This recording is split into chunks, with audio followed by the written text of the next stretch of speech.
नमस्कार दोस्तों। देखिए साथियों, आज ये साइकोलॉजी का पेपर है।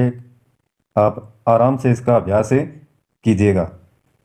साइकोलॉजी का है और इसमें लगभग 22 प्रश्न है।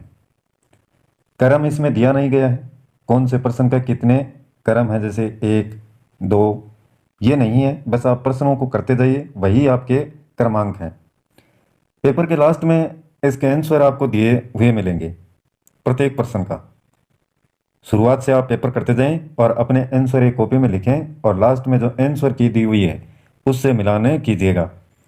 प्रश्न वही हैं साथियों जो आपको टॉपिक करवाए गए हैं, अधिगम और चिंतन। देखते हैं किसके कितने बनते हैं।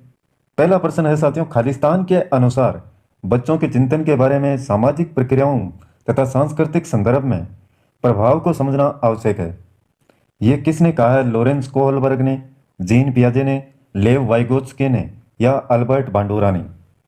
तो ये पहला प्रश्न है आपका और इसका उत्तर आप लिखेंगे अपनी कॉपी में। दूसरा प्रश्न देखिए साथियों, निम्नलिखित में से कौन सा गहन चिंतन कौशल का एक उदाहरण नहीं है?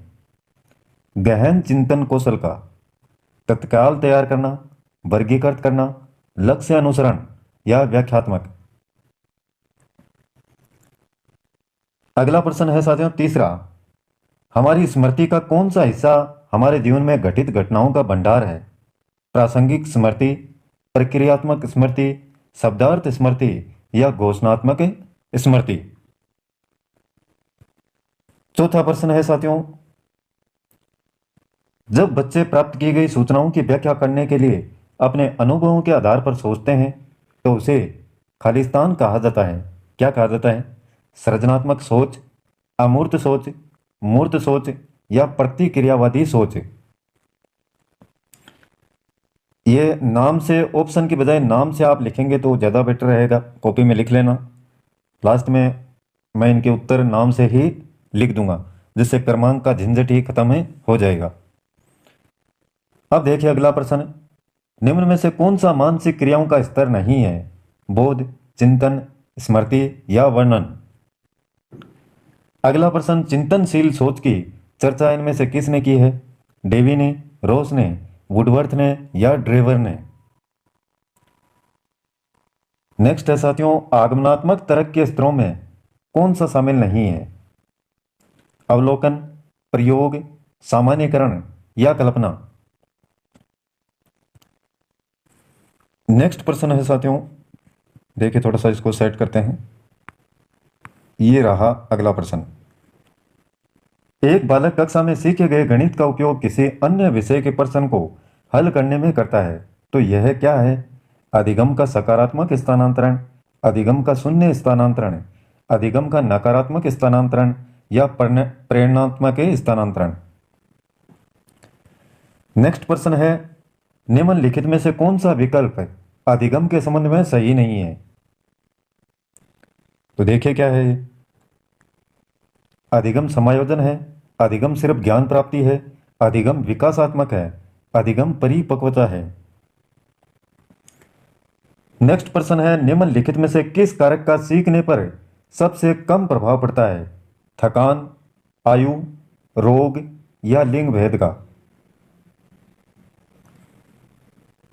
अधिगम में आकलन किस लिए आवश्यक होता है? ग्रेड एवं अंकों के लिए, जांच परीक्षण के लिए, प्रेरणा के लिए, पृथक्करण और श्रेणीकरण के उद्देश्य को प्रोत्साहन देने के लिए? नेक्स्ट है, थार्नडाइक का कौन सा नियम सीखने में पुरस्कार और दंड के महत्व को बताता है? तत्परता का नियम, प्रभाव का नियम, अभ्यास का नियम या उपरोक्त सभी? सीखने में पुरस्कार और दंड के महत्व को बताने वाला नियम। बहुत ही शानदार प्रश्न है साथियों। अगला प्रश्न है, अधिगम एक प्रक्रिया है तथ्यों के संग्रह की, अनुभव द्वारा अर्थ निर्माण की, परीक्षा की तैयारी की या याद करना? नेक्स्ट प्रश्न है, अधिगम के कौन से सिद्धांत में अध्यापक सुविधा प्रदाता की भूमिका निभाते हैं?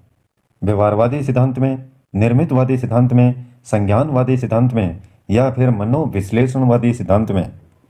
सभी प्रश्न पहले के एग्जाम में आए हुए हैं और ये देखिए बहुत ही शानदार है। निम्न में से कौन सा युग्म सही है? अधिगम के प्रकार कोहलर, अनुभवजन्य अधिगम कार्ल रोजर्स, सामाजिक अधिगम गेने, अंतर्दृष्टिपूर्ण अधिगम बांडुरा।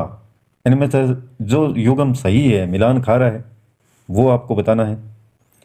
और नेक्स्ट प्रश्न है, सर्वदर्शी सामग्री है इनमें से अवबोध में सुविधा प्रदान करती है, अधिगमकर्ता के प्रत्यक्षीकरण को विकसित करने में सहायता करती है, अधिगमकर्ता की धारण शक्ति को बढ़ाती है, या उपरोक्त सभी। नेक्स्ट प्रश्न है, अर्थपूर्ण शाब्दिक अधिगम किसके द्वारा समझाया गया था? रॉबर्ट गेने, जीन पियाजे, ब्रूनर, या डेविड आशुबेल।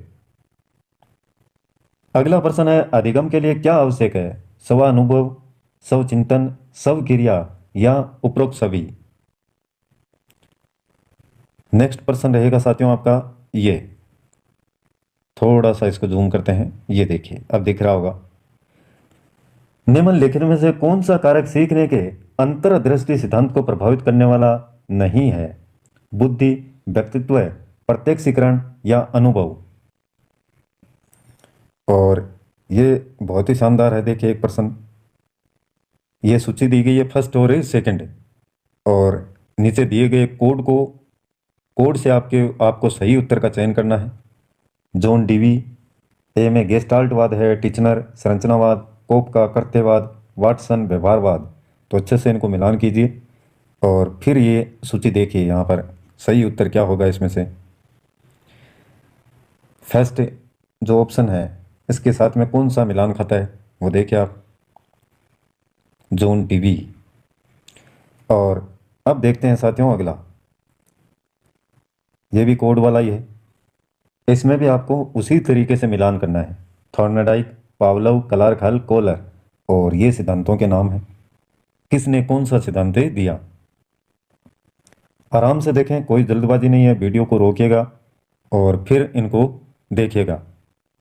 जितना आप अभ्यास करेंगे साथियों, मैं कहता हूं सफलता के उतने ही नज़दीक आप पहुंचने में सफल होंगे। अगला प्रश्न है, अधिगम प्रक्रिया में सही कड़ी का चयन करना है आपको। ये कुछ दे रखे हैं नीचे, लक्ष्य, समायोजन, प्रेरक, परिवर्तन। बहुत ही शानदार प्रश्न है, ये सेकंड ग्रेड में आया हुआ है 2014 में, और 2022 की रीट एग्जाम में भी आया हुआ है। तो आप इसको अच्छे से देखिएगा कौन सा सही होगा इसमें। तो ये 22 महत्वपूर्ण प्रश्न उत्तर हैं साथियों। और अब आगे देखिए इसकी आंसर की, लास्ट में प्रत्येक प्रश्न का उत्तर आप मिला करके देखिए आपके कितने सही हो रहे हैं। पेपर पसंद आए तो लाइक कीजिएगा साथियों, और इसी प्रकार के वीडियो लगातार आपको मिलते रहें, इसलिए क्या कीजिएगा, चैनल को सब्सक्राइब कर लें, जिससे आने वाले प्रत्येक वीडियो के नोटिफिकेशन आपको लगातार मिलते रहें। आज के लिए बस इतना ही साथियों, कल फिर मिलते हैं एक नए वीडियो, नए टॉपिक और नई जानकारी के साथ में। तब तक के लिए जय हिंद, जय भारत।